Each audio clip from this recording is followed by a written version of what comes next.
নতুন ম্যাগি বানাচ্ছে। কেটলিতে ম্যাগি বানানো হচ্ছে আর ওর মধ্যে এই ডিমটাকে দিয়ে দিয়েছে।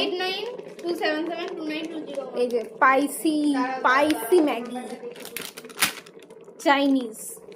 এটা কাট, দুটোই দিয়ে দিতে হবে। এটা মশলা আছে আর ওই সাইডেরটাই সস। 2 মিনিটের ম্যাগি।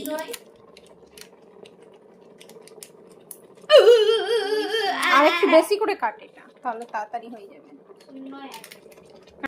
দিয়ে দিয়েছে, সসও পড়ে যাচ্ছে একদম স্পাইসি সস। বাকি যেটা পড়েনি সেটা নামিয়ে দিয়ে দিবি, কিছু হবে না।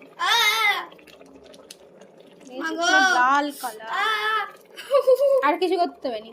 থাক, আমার হাতটা যেন পুড়ে গেল। বাকি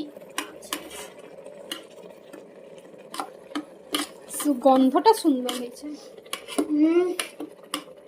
মানে সেই ডিমের গন্ধটার জন্য একটা।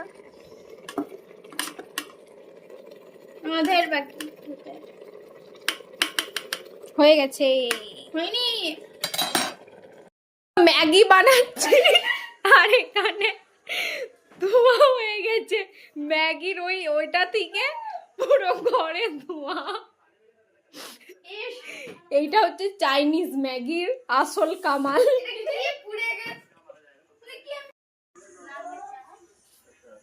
হয়ে গেছে, ম্যাগি হয়ে গেছে, কিন্তু ওই সসটা ছিল না, ওই সসটার জন্য এরকম হয়েছে। ধোঁয়া হয়ে গেছে।